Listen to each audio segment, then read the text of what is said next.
go for it, or should we get a chance to make sure that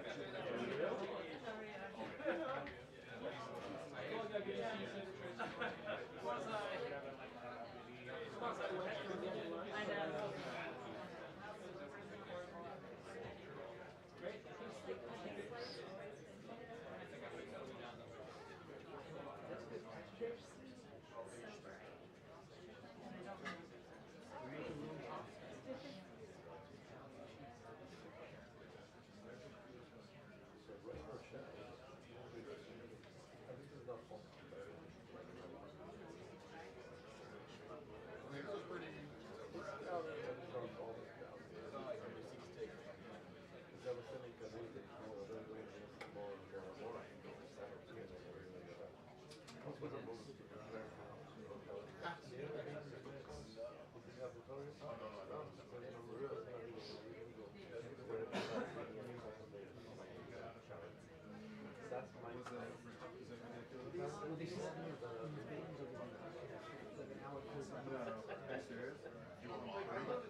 Good job, Ethan.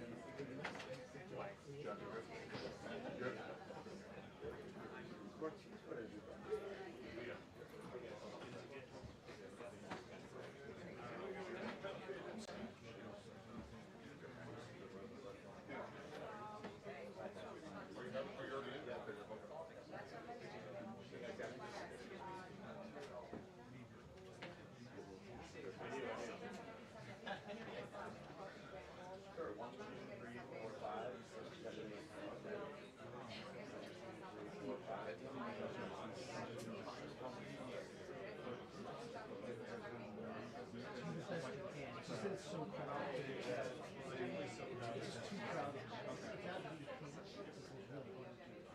So I have not tried it. Okay. I just take a jump like this spot. And here I can just sit.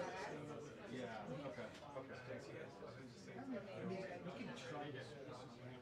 Yeah, I just wanted to know kind of what the protocol was now. It's just you can do it. It's just that like it's not So challenging. look at this one. Yeah. This Yeah. isn't even the first I've seen it. I think it's been other days when I've seen it. It's definitely been used. There's actually what's that? Yeah. There's been other days where there's actually some.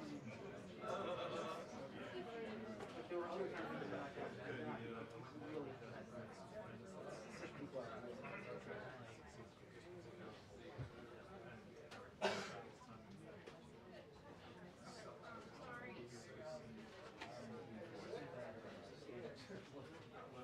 I get made away then.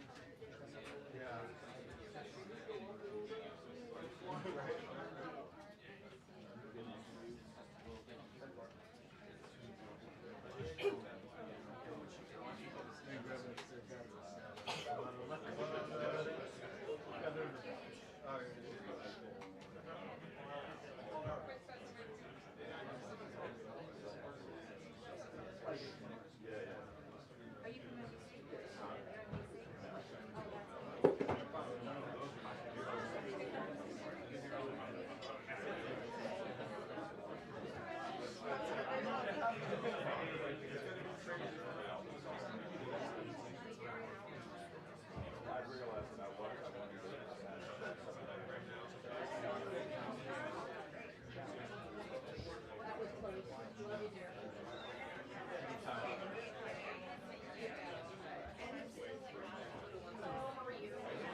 I don't.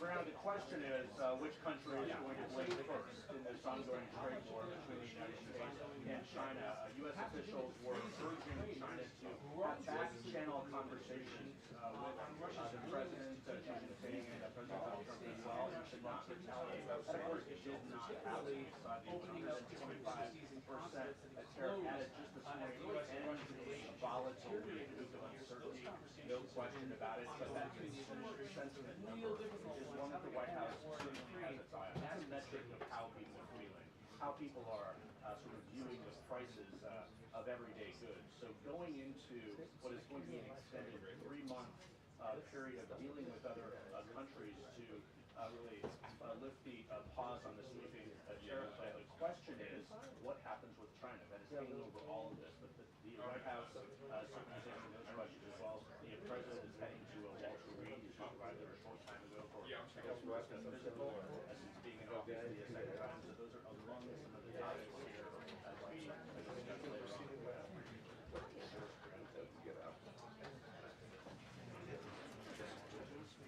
Right. Make a hole. Make a hole. Julie. John is coming. John is coming, please.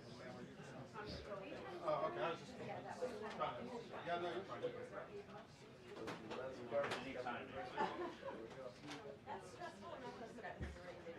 I did. How you doing?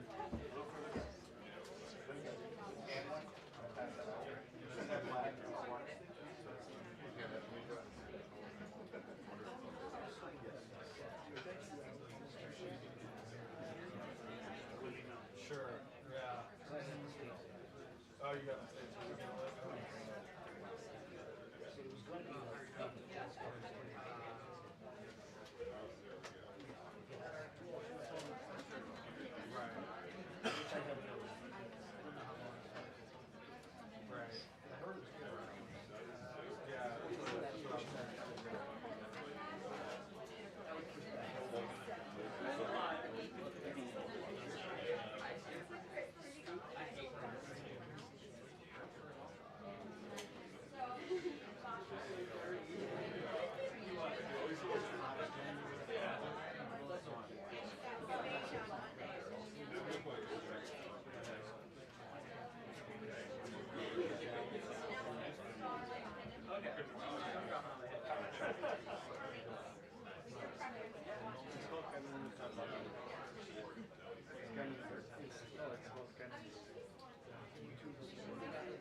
Good afternoon, everybody.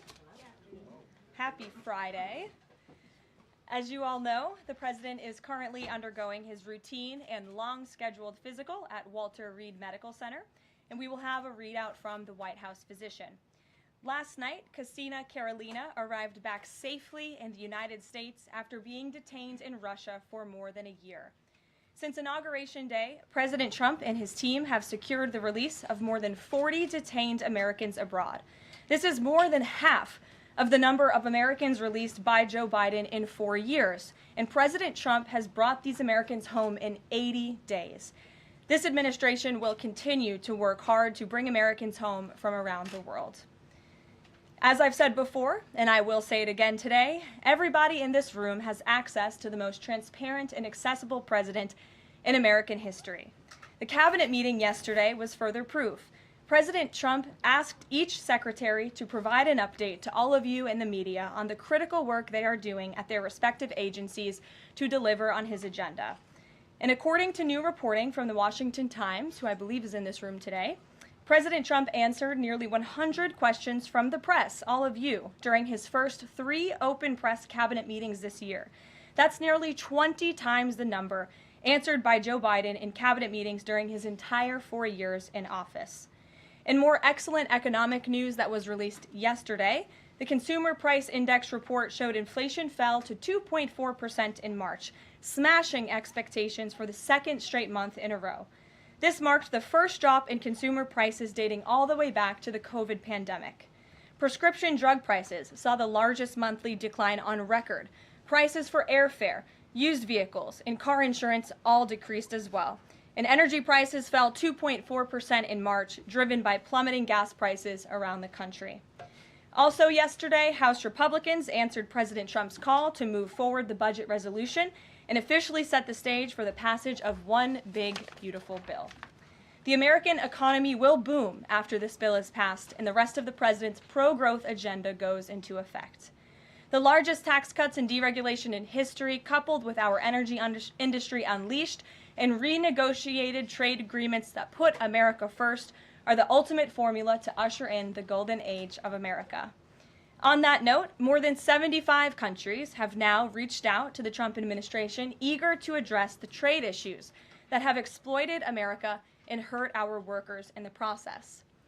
The phones have been ringing off the hook to make deals, and these countries wisely heeded President Trump's warning not to retaliate, and as a result, they were rewarded with a 90-day pause and substantially lower reciprocal tariff rates during this period so potential solutions can be achieved.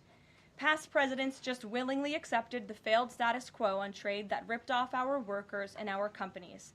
But that's not who this president is. He creates his own leverage and negotiates deals better than anyone else who has sat in the Oval Office before him. And that process is currently underway. On another matter, the deadline for registration under the Alien Registration Act is today. All foreign nationals present in the United States longer than 30 days must register with the federal government. Failure to comply with this is a crime, punishable by fines, imprisonment, or both. As President Trump and Secretary Noem have both said, if you register and you leave now, you choose to self-deport, you may have the opportunity to return later legally. But if not, you will be arrested, fined, deported, never to return to our country again. The Trump administration will continue to enforce our nation's immigration laws. We will not pick and choose which laws to enforce. We must know who is in our country for the safety and the security of our homeland and for all American citizens. I also have a note from the First Lady to share with you on this Friday. On Tuesday this week, First Lady Melania Trump celebrated the advancement of the Take It Down Act in the House Energy and Commerce Committee. The important legislation passed the committee with bipartisan support, and as you may remember, the President talked about this bill in his address to a joint session of Congress last month. The First Lady remains dedicated to her championing child well-being, ensuring that every young person can thrive, and, of course, championing her Be Best agenda. We urge Congress to swiftly pass this important legislation. Here in our new media seat today, we have Jordan Berman. Jordan is a social media content creator and influencer and a lawyer who grew up following breaking down the news from a neutral perspective. Jordan is the host of her own podcast called Unbiased Politics, where she dissects the top stories from the week from a legal perspective. Jordan focuses on bringing back real journalism from a nonpartisan perspective and has mastered explaining complex legal decisions to a mass audience in the short-form context. Her two biggest platforms are TikTok and Instagram, where she has roughly 500,000 followers on each. With that, please kick us off, Jordan. Thank you. As you know, yesterday the House passed the SAVE Act, and many married women, soon-to-be married women, are concerned that the new voter ID requirements may inhibit their access to the polls. What assurances can you give women voters in America to ease their concerns? Sure. Well, the SAVE Act, as you mentioned, was passed by the House yesterday. This is the Safeguard American Voter Eligibility Act. I believe I'm getting that correct. And this act is a common sense measure. It would require proof of citizenship for voting in our elections. The Democrats have been fear-mongering about this bill, have been saying that married women, if their name has changed, they didn't change it on their identification, would not be able to vote. That is complete fallacy. There are outline in the bill about how to avoid that. The president very much supports a common sense solution to ensuring that only citizens can engage in our elections. This is critical to improving the integrity of our elections and also the trust that American citizens need to have in our electoral process. So the president supports this bill, and that is a myth that has been proven wrong by the text of this bill, and I believe some of the co-sponsors of the bill have been very vocal in addressing that, and certainly I myself, as a married woman, would not stand before this podium if the president did not support such a common sense measure. Thank you. For my next question, I actually want to give a voice to the American people. I sourced a question from one of my listeners. Her name is Bryn. She is from Oregon. And she asked, what, if any, plans do you have, the administration, for the money that will be generated by tariffs imposed on foreign goods? How will the administration facilitate the development of American industries when many critical components, labor, parts, etc., are much cheaper and more feasible from foreign entities? It's a great question from your listener, and I want to thank her for submitting it to you to ask. That's the part of the new media seat is so that everyday Americans across the country have a voice in this room. So thank you again for being here. Thanks for the question.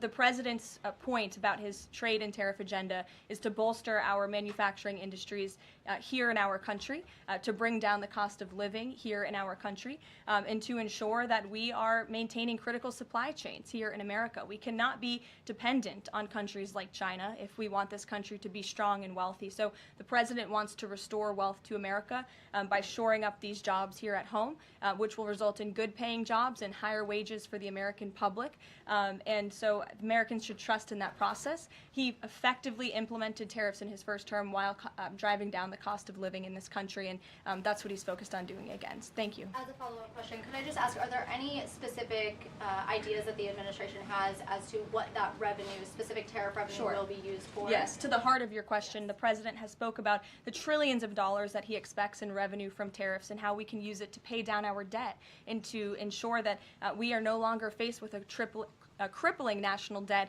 in the trillions that is going to bankrupt our nation for future generations. So that money coming back home will make America in the green rather than in the red, which any small business owner across the country, I believe, can appreciate. Thank you so much. Thank you. Kelly. Tomorrow there will be negotiations between the United States and Iran in Oman. What are the president's chief goals for that, and is he satisfied with how Iran is responding to this? They don't want direct face-to-face negotiations, instead sort of old-school shuttle diplomacy where they're in separate rooms and messages are passed back and forth. So is the president comfortable with the arrangement there, and what is the chief objective? Well, I have spoken to both the president and also his national security team who will be engaged in these discussions. These will be direct talks with the Iranians, and I want to make that very clear. I also spoke to the president just last night about his goal when it comes to Iran, and he has reiterated repeatedly to all of you publicly and also privately to his team here at the White House, his ultimate goal and the ultimate objective is to ensure that Iran can never obtain a nuclear weapon.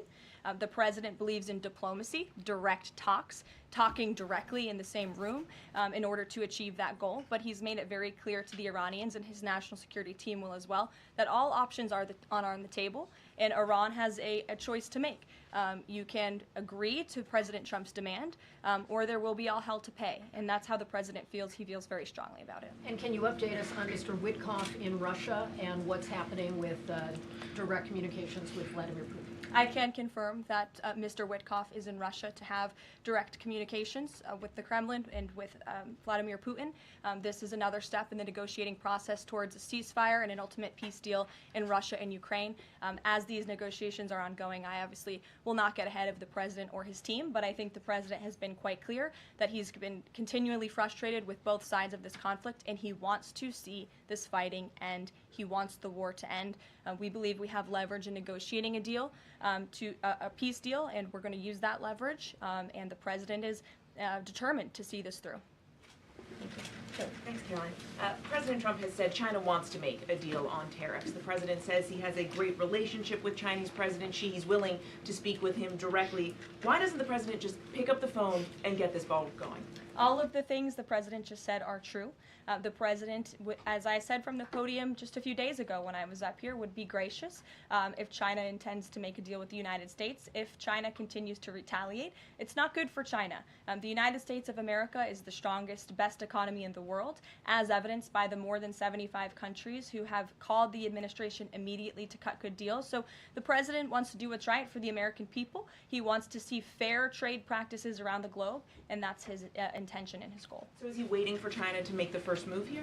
I'm not going to comment on communications that are happening or may not be happening, or either way. We'll leave it to our national security team to get these discussions underway. And as always, in the effort of transparency, we will provide updates moving forward. But the president has made it very clear he's open to a deal with China. Why is he optimistic that China's going to make a deal, or wants to make a deal? If they're not talking, where's that optimism come from? He's optimistic.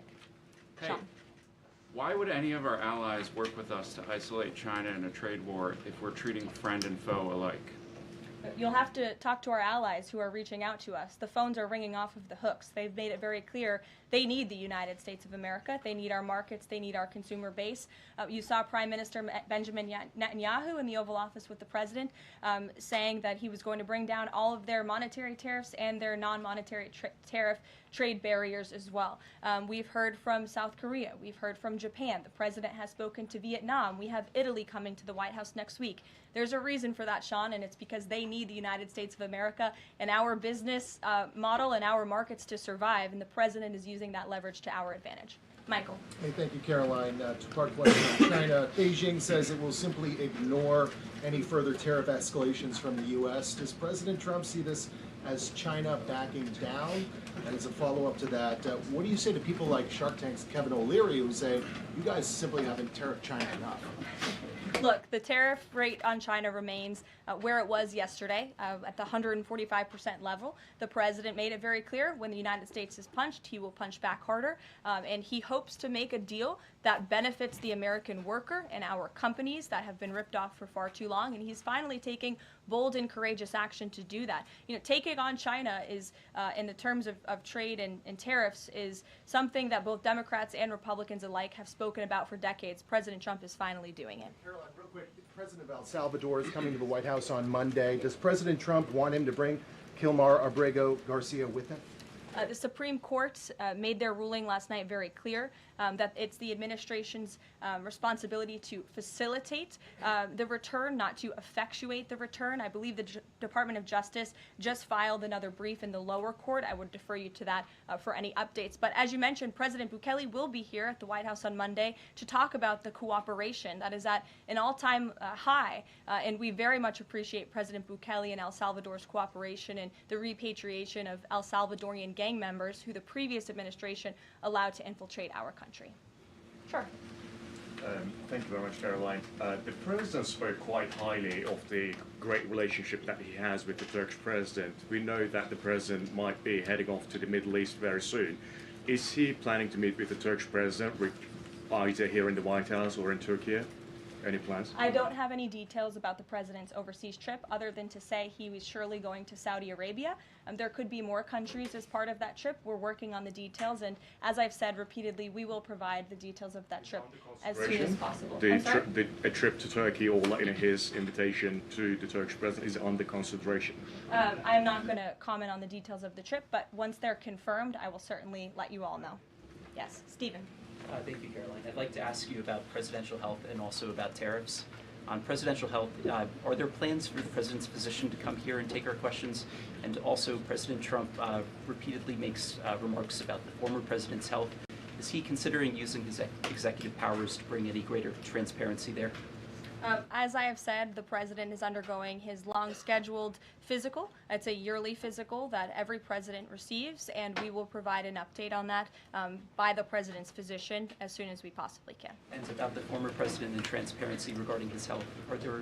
Well, I can tell you there was certainly a lack of transparency from the former president, from the entire former administration, and frankly, a lot of people in this room when it came to the health and the competence of the former president of the United States, Joe Biden. There was one of the greatest cover-ups and frankly political scandals this nation has ever seen. It's been unraveled in some recent books that are being written by journalists who engaged in that cover-up and scandal, which is quite ironic.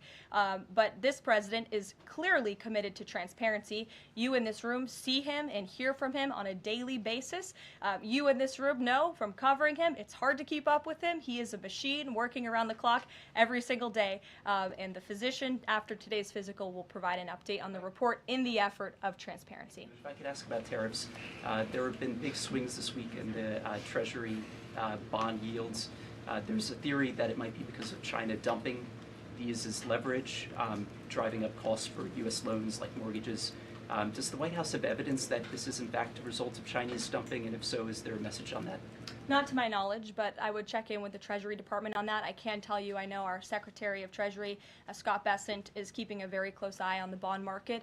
He spoke about it at the White House this week, and I know he's keeping his eyes on it day to day. Ed. Thanks. Thank you, Caroline. So the administration, I have an administration source who's telling me that we're weeks away from the first deal with the country over tariffs. Where is the administration? How soon can we see that? And what country is that first one?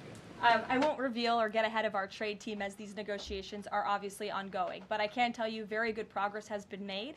Jameson Greer was on television this morning and I spoke to him, and he confirmed that more than 15 offers are already on the table, which is remarkable in just a mere matter of days. And as I said earlier, we've heard from more than 75 countries around the world. This is a team effort. The president has a team of great, brilliant advisors who have been with him every step of the way, and all of them will be divvying up the workload. And I just want to give the president and his trade team credit for taking this on. This is a massive undertaking. There's no doubt about it. We take it very seriously. The president is determined to renegotiate global trade on behalf of American workers. And again, you've seen people on both sides of the aisles calling for this for years, but I think no other president lacked the courage or maybe the work ethic or the stamina to take on such a task. And I know there were some questions about the president's delayed departure earlier to Walter Reed. I'd like to address it was because he's working on this very issue, so he was running a bit behind this morning. On the 90-day pause, what would the president need to see in order to extend that 90-day pause for countries on tariffs? Well, I think the president addressed this yesterday when he said he's hoping that there will be good deals made before the 90 days is up, and we will cut those deals as soon as we possibly can, country by country, tailor-made deals for each and every country as they all propose unique challenges and unique assets to each country, advantages rather, and when that 90-day mark hits, the president will make that decision then. One more, if I could, on a different subject. So a bird earlier attacked my colleague, Peter Doocy, during a live shot at I'm the wondering White if House. that's why Peter is absent from his seat. Is he doing okay? He's recovering. Has anyone checked on him? He's recovering. Is anyone looking into that incident? I could check in with GSA to see if anybody here is looking into it. I also understand there was a mouse in the briefing room earlier today, so I'm hoping somebody checked in on that, as I'm hoping it doesn't run up here and distract me. That would be a good way for all of you to distract me, actually, have a mouse come run up here. So I'll get an answer for you on that, out of respect for our good friend Peter. Jeff? Why is American consumer confidence so low? Look, I think there's a great optimism in this economy, great optimism for the American people, a lot of reason for people to feel optimistic. The president is, as I just said, trying to renegotiate the global trade agenda that has ripped off the American people for far too long. As he said, this is going to be a period of transition. He wants consumers to trust in him, and they should trust in him. Look at what he did in his first term. And I just want to reiterate all of the reasons to be confident since you asked, Jeff. For those watching at home, yesterday the CPI report, inflation declined massively. Consumer prices are dropping for the first time in years. Energy prices are down. In fact, oil prices are down 20% since this president took office. Wholesale prices fell again. There have been trillions of dollars in investments into this country. Every day the president is signing executive orders to cut regulation, especially when it comes to Environmental Protection Agency, our energy industry. That's going to unleash the economic boom in this country that we saw in the president's first term. So trust in President Trump. He knows what he's doing. This is a proven economic formula. What is he asking of Americans at this time? He talked about transition costs, transition problems. Is he asking something specific for Americans to do? No, I think the president is asking for Americans trust in Trump, as I just said, trust in his economic agenda and formula. It's a proven formula that works. And by the way, clearly the American people do in fact trust him because they did just overwhelmingly elect him to this office. Jennifer. Is he going, I'm asking about the physical, is he undergoing any general anesthesia, and can you outline any of the other tests that he's doing today? He is not. He is undergoing quite a few tests, imaging. Again, it's a it's a yearly physical, so there's quite a lot that goes into it to make sure the president is accomplishing all of his goals, and we will provide a readout of that as soon as we can. And will you be committed to releasing all of the results, as many of the results as possible? Of course, yes. The president's physician will do that. I spoke with him this morning. Sure. Will you guys also consider releasing the president's fitness plan? He actually looks healthier than ever before. Healthier than he did 8 years ago, and I'm sure everybody in this room could agree. Is he working out with Bobby Kennedy? And is he eating less McDonald's? I can confirm the president is in very good shape, as you see, on a near daily basis here. And in that vein, thank God it's Friday. It's been a very long and busy week here at the White House. We will see you all on Monday, and we will release the results of that report as soon as we can. Have a great weekend, everybody. Thank you. Have a great week.